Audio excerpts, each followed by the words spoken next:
네, 시청자 여러분 안녕하십니까. 정치를 액체처럼 술술 읽어준 남자 청영남입니다. 오늘 이렇게 첫방을 하게 됐는데요. 사람들이 특히나 요즘은 젊은이들도 정치에 많이 관심을 가져요. 썰전이라든지 아니면은 뭐 판도라, 외부자들, 강적들 뭐 다양한 프로그램이 있어 정치를 접할 수 있는데, 사람들 중에서 가끔 나 썰전을 봐도 뭔 말인지 모르겠어, 조금 더 재밌게 접근할 수 없을까 하는 분들을 위해서 제가 이렇게 방송을 하게 됐습니다. 그래서 이제 뭘 다룰까 생각을 해보다가 대권주자에 대해서 연구를 해보겠습니다. 웬 대권주자? 하실 수도 있겠지만, 대통령이 당선이 되고 벌써 2년이 지났기 때문에 올해로 3년 차예요. 그러면은 사실상 마지막 1년은 레임덕이 있기 때문에 대통령의 임기는 어떻게 보면은 실질적으로 2년이 남았다고 볼 수가 있죠. 지금 언론을 보니까 여당에서 대권 주자로 1위에 꼽히는 사람은 바로 이낙연 현 국무총리입니다. 그리고 야권에서 유력한 대권 주자로 꼽히는 건 황교안 전 국무총리죠. 공교롭게도 두 명 다 전 현직 국무총리 출신인데요. 대한민국에는 정치사에서 이러한 얘기가 있죠. 총리들은 대통령의 무덤이다. 실제로 대통령 중에서는 국무총리가 된 사람이 딱 한 명 있기는 있어요. 하지만 최규하 전 대통령은 국민들의 투표가 아닌 임시 대통령의 역할이 있었기 때문에 정식 대통령이라고 보기는 좀 어렵고요. 사실 국무총리 하면은 대통령 바로 밑에 단계다 보니까 대통령으로 가는 지름길 이렇게 생각할 수 있지만, 총리들은 대통령이 되기 쉽지 않았습니다. 그래서 저는 대권 주자를 이제 여야별로 나눠서 한 명 한 명 설명을 해볼 생각인데요. 먼저 오늘은 첫 번째, 범여권의 대권 주자인 유시민 현 노무현 재단 이사장에 대해서 리뷰를 좀 하고, 그리고 다음 방송 때는 야권에서 1위를 달리고 있는 황교안 전 총리에 대해서 리뷰를 해보겠습니다. 그러면은 유시민 노무현 재단 이사장에 대해서 알아볼 건데요.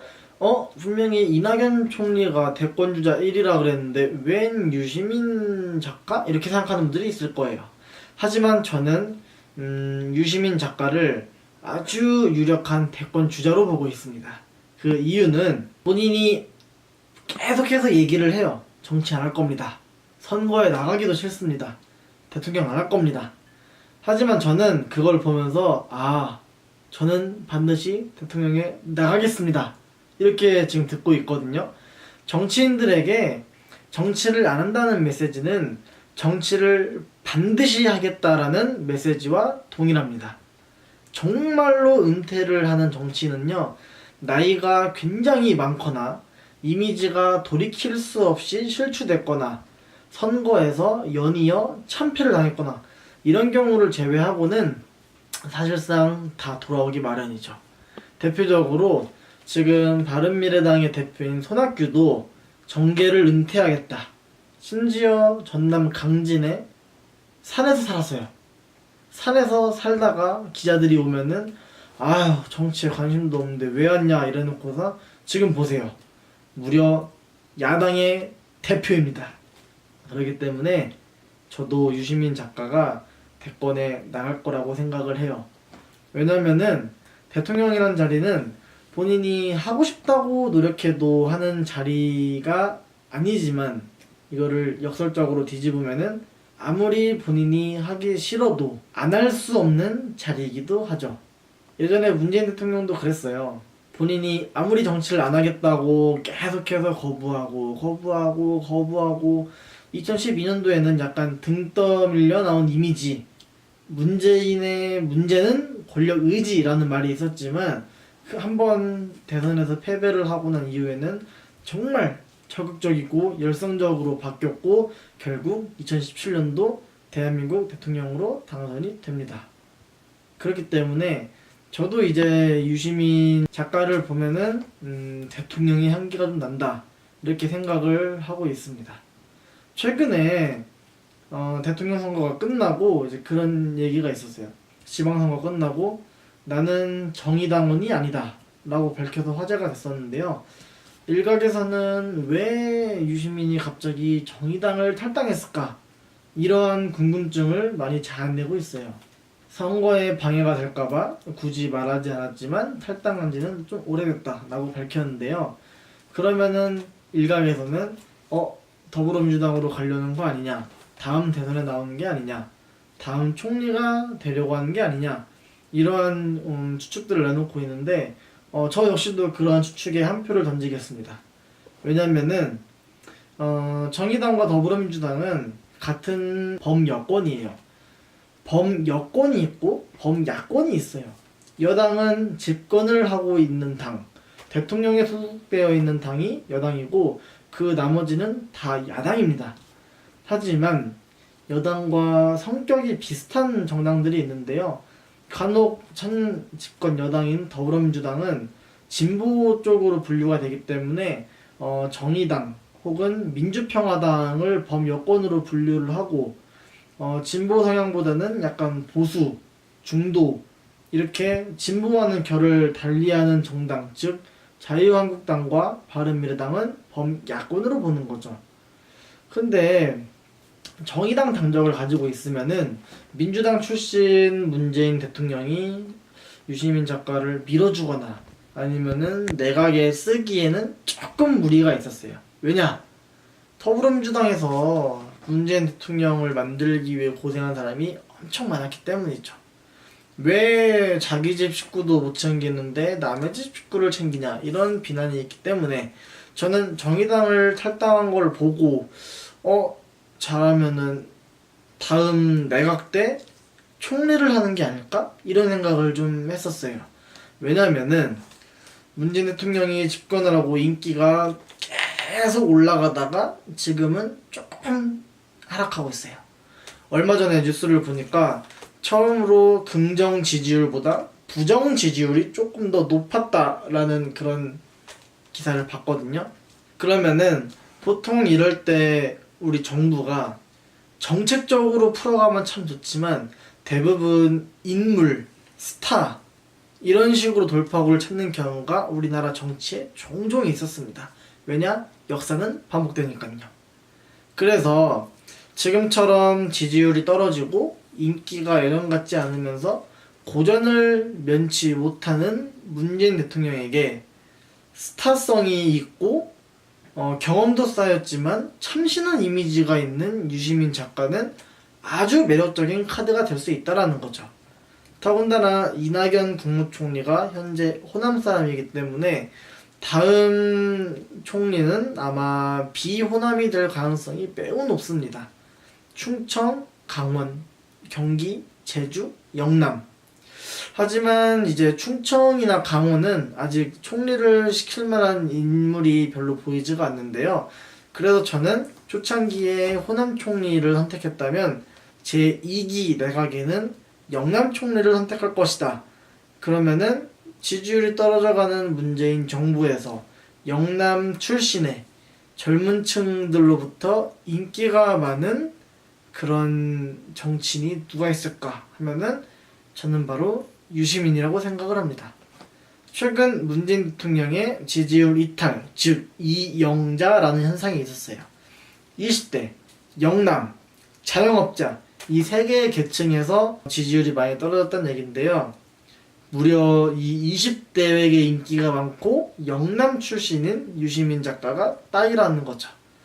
그래서 저는 정의당을 탈당한 게 다음 총리가 되기 위한 발판이고, 다음 총리가 돼서 자연스럽게 덩어리가 큰 더불어민주당의 그런 지지층을 흡수를 한다면 유시민 작가의 대권 도전이 매우 유력할 것이다, 이렇게 추측하고 있습니다. 자, 그러면은 유시민이라는 사람은 누구인가 아주 간략하게 말씀을 드리겠습니다. 먼저 백과사전을 보면요, 1959년 7월 28일 우리 나이로 61 환갑이죠. 경북 경주에서 출생을 했고요. 고등학교까지 이제 대구에서 마치고 서울대 경제학과를 나왔습니다. 그리고 독일로 유학을 가죠. 서울대에서 굉장히 유명한 운동권이었었는데요. 서울역 회군이라고 해서 수많은 대학생들이 박정희 대통령 서거 이후에 다 같이 일어나서 민주화의 붐을 일으키자라고 했지만 대부분 이제 포기를 하는 경우가 많이 있었는데, 심지어 서울역까지 나아갔다가 이제 지도부의 약간 좀 우유부단으로 좀 턴을 했던 그런 기억이 있는데요. 그 서울역 회군을 하면서 유시민 작가는 강제로 군대까지 갔다 오게 됩니다. 그리고 나중에 운동을 계속하면서 민주화를 위해 투쟁하다가 감옥도 가게 돼요. 그때 유명한 게 바로 유시민의 항소 이유서죠. 자, 그렇게 유시민은 타고난 글솜씨로 드라마 작가로도 활동했었다는 사실 여러분들 알고 계셨나요? 아무튼 그 이후에 운동권 선배였던 이해찬 의원의 보좌관으로 정계에 입문하게 됩니다. 그리고 나서 운명적인 상대를 만나죠. 바로 노무현 전 대통령입니다. 노무현 전 대통령 밑에서 굉장히 열심히 했었어요, 유시민 작가가. 그러다가 이제 정치인이 되어서 국회의원을 2번을 했죠. 그리고 이제 2008년도에 그때가 18대 총선이었는데요. 제 기억으로 그때는 노무현 대통령이 물러나고 이명박 전 대통령이 갓 집권을 했을 당시였는데 노무현 대통령에 대한 인기가 굉장히 안 좋았어요. 그래서 심판해야 된다. 이명박 정부에 힘을 실어줘야 된다. 이런 국민적 여론이 좀 있을 때였거든요. 그러다 보니까 이명박 정부의 여당이었던 한나라당이 대성을 거둡니다. 그때는 뭐 한나라당, 그리고 한나라당에서 떨어져 나온 뭐 친박연대, 이런 뭐 아니면은 충청도를 기반으로 한 자유선진당, 모두 다 보수 진영이었었거든요. 합쳐서 200석을 넘었어요, 거의. 200석을 넘은 게 뭐 그렇게 중요하냐 할 수도 있겠지만 300명의 국회의원 중에서 200명이 넘는다라는 거는 마음만 먹으면은 개헌, 헌법도 바꿀 수 있는 숫자이기 때문에 당시로서는 어마어마했죠. 그때 지금의 더불어민주당은 당시 통합민주당이었었는데 87석밖에 건지지를 못했어요. 그때 유시민은 어디서 뭘 했냐? 바로 민주당을 떠나 있었습니다. 민주당을 왜 떠났을까요, 유시민이? 그때는 민주당 당대표가 손학규였어요. 아까 바른미래당 당대표라 그랬는데 민주당 당대표였다고 하시는 분들이 있겠지만, 손학규는 본래 한나라당에서 활동하던 보수 정치인이었다가 민주당에서 활동하는 진보 정치인이었다가 다시 국민의당으로 갔다가 그리고 바른미래당으로 갔다가, 그래서 손학세라는 별명을 가지고 있기도 하죠. 아무튼 민주당의 인기가 너무 낮았을 때 한나라당에서 넘버 3 하던 손학규가 당대표를 해? 난 그런 민주당에 못 있어 하고 민주당을 박차고 나왔습니다. 그리고 무소속으로 국회의원 선거에 출마하죠. 그래서 그가 출마한 곳은 바로 대구였습니다. 대구에서 그렇게 잘 사는 사람들이 많다는 수성구로 나가죠. 그리고 노무현 대통령에 대해서 가장 인기가 적은 대구, 그것도 대구의 부촌인 수성, 거기에 무소속 유시민은 30%의 득표율로 낙선을 하는데요. 제가 봤을 때 유시민이 대구에 살아서 30%면은 엄청 많이 나온 거예요. 왜냐면은 지금 뭐 썰전이라든지 알쓸 신자회 MC를 하면서 유시민의 이미지는 굉장히 똑똑하고 말 잘하고 천재 이렇게 보여지지만 과거에는 조금 과격했어요. 또 운동원 출신이기도 하고, 그러다 보니까 유시민을 두고 가장 많이 쓰는 표현은 옳은 말도 싸가지 없이 한다 였거든요. 심지어는 처음 보건복지부 장관이 됐을 때 남들은 이제 다 양복을 입고 가서 선서를 하잖아요. 거기에 백바지, 이른바 하얀 바지를 입고 캐주얼하게 가서 충격을 안겨준 사례가 있었습니다. 그렇기 때문에 좀 연세가 있고 보수적인 분들은 유시민 작가를 엄청 싫어했어요. 그래서 오죽하면은 그때 좀 보수적인 분들은 차라리 나는 정동영은 받아들일 수 있지만 도저히 유시민은 받아들일 수가 없다. 진보 쪽에서는 매니아가 있었지만 표의 확장성, 즉 보수의 마음을 뺏어올 만한 매력이 좀 부족했던 거죠. 그렇게 유시민은 낙선을 하고 경북대에서 강의를 하게 됩니다. 그러면서 선거에서 패배했기 때문에 돈을 좀 벌어야 된다라고 했죠. 그리고 민주당으로 돌아오지 않았어요. 왜냐면은 2009년도에 노무현 대통령이 서거를 합니다. 유시민이라는 사람이 대통령 자격이 있나라는 물음에 대해서 딱 두 번 주목을 받았던 적이 있었는데요. 한 번은 2007년 지금의 민주당이었던 대통합민주신당의 대통령 경선에서 5등을 기록합니다. 본선은 뭐고 경선은 뭐죠? 하시는 분들 있을 수 있는데, 우리가 대통령 선거를 할 때 기호 1번 문재인, 기호 2번 홍준표, 기호 3번 안철수 이렇게 봤을 거예요. 그 중에서 당선된 사람이 바로 대통령이 되는 거죠. 이걸 본선이라고 하고요. 그러면은 누가 기호 1번을 할 것인가, 그 민주당 내부에서 치열하게 싸움을 하고, 누가 기호 2번이 될 것인가, 자유한국당 내부에서 치열하게 싸움을 하고, 이 내부 싸움을 경선이라고 볼 수 있겠습니다. 그렇게 2007년도에 경선에 탈락을 했고요. 참고로 그때 경선에서 이긴 대선 후보는 바로 정동영 후보였습니다. 그리고 2009년 노무현 대통령이 서거하고 나자 굉장히 많은 사람들이 추모 열기가 있었는데요. 그러면서 민주당의 인기가 일시적으로 올라갔어요. 제가 어렸을 때 기억을 하기로는 민주당 지지율이 한나라당을 앞지른 거는 거의 한 2004년 이후로 한 5년 만이었나? 제 기억으로는 그렇거든요. 그렇게 사람들이 다음 대통령은 누가 됐으면 좋겠냐라는 질문에 유시민을 선택하게 됩니다.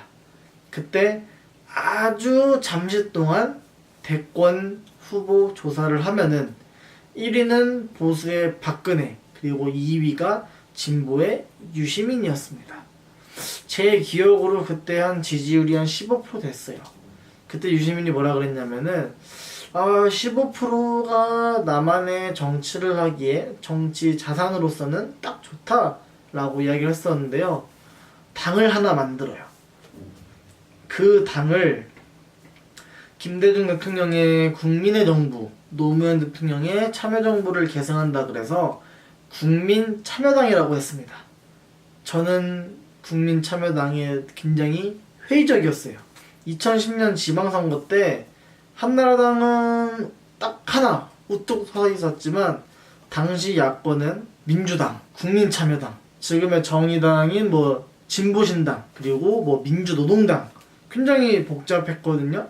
그렇기 때문에 이대로 분열이 되면은 과연 진보 세력은 힘을 쓸 수 있을까? 이런 생각을 하고 있었는데, 역시나 국민참여당은 쓸쓸히 사라지게 되죠. 국민참여당이 어디로 갔냐고요? 바로 노회찬 심상정이 이끌었던 진보신당과 이제 민주노동당에서 조금 이제 색깔이 약한 분들, 민주노동당에는 흔히 말하는 북한을 추종하는 그런 주사파 이런 사람들도 있었지만 안 그런 사람들도 많이 있었거든요. 결국 그 민주노동당과 진보신당이 진보정당의 한계를 느껴서 국민참여당과 셋이 포함해서 만든 정당이 바로 여러분들이 한 번쯤은 들어봤을 법한 통합진보당입니다. 그리고 그 통합진보당의 공동대표가 됐죠. 통합진보당은 종북이라고 해서 해산당했는데, 그러면 유시민도 빨갱인가요? 라는 사람들이 질문이 있을 수 있는데요. 그래도 지금 구독되어 있는 이석기나 이런 사람들에 비해서 주사파적인 색채는 아무래도 거의 없다시피 하죠.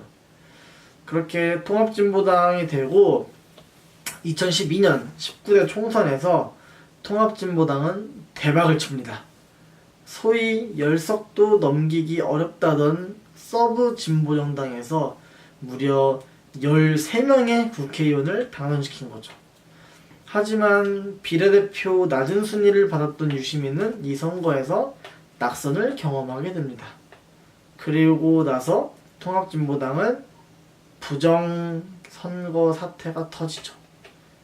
내부에서 뭔가 부정한 게 있었던 거예요. 선거를 치르는 과정에서. 그래서 그걸 가지고 통합진보당은 갈기갈기 찢어지고, 그래서 통합진보당은 별도로 있고 노회찬, 심상정 같이 주사파라기보다는 좀 운동권, 그러니까 민주화나 노동제 운동에 좀 매진했던 사람들이 있어요. 결국 노회찬, 심상정, 유시민 이 사람들은 빠져나와서 진보 정의당을 만들었죠. 그 진보 정의당이 나중에 진보라는 글자를 빼고 정의당이라는 명칭을 쓰게 되었는데, 그게 바로 여러분들이 지금 알고 있는 그 정의당입니다. 그런데 유시민 작가가 폭탄 선언을 해요. 나는 정계에 은퇴하겠다.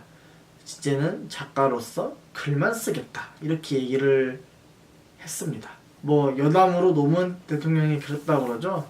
안희정이는 농사를 짓고 문재인은 정치를 하고 유시민은 글을 써라. 이렇게 얘기했다는 일화가 있는데요.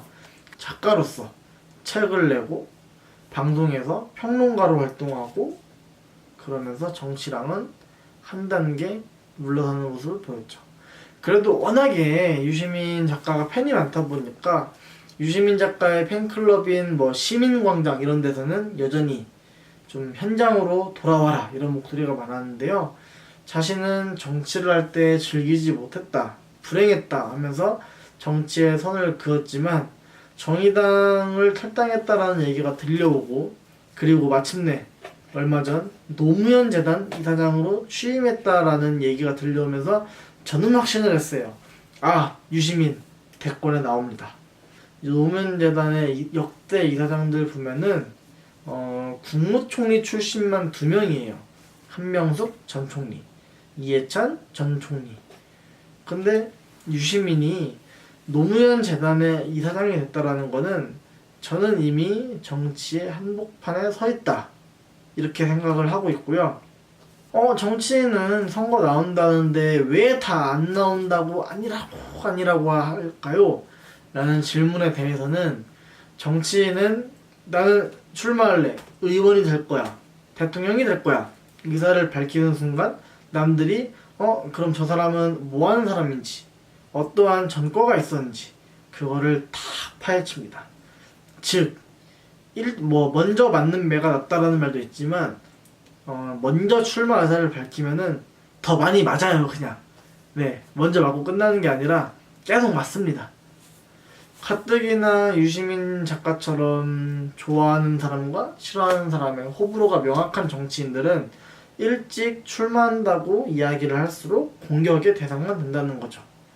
그렇기 때문에 아니라고 거듭 얘기를 하고 있지만, 제가 봤을 때는 주위에서 워낙에 부르는 사람들이 많기 때문에 그들을 외면하기는 어려울 것이다, 이렇게 생각하고 있습니다. 정치인이 출마를 좀 고민하고 주저하면요, 열성 지지자들이 집에 찾아가요.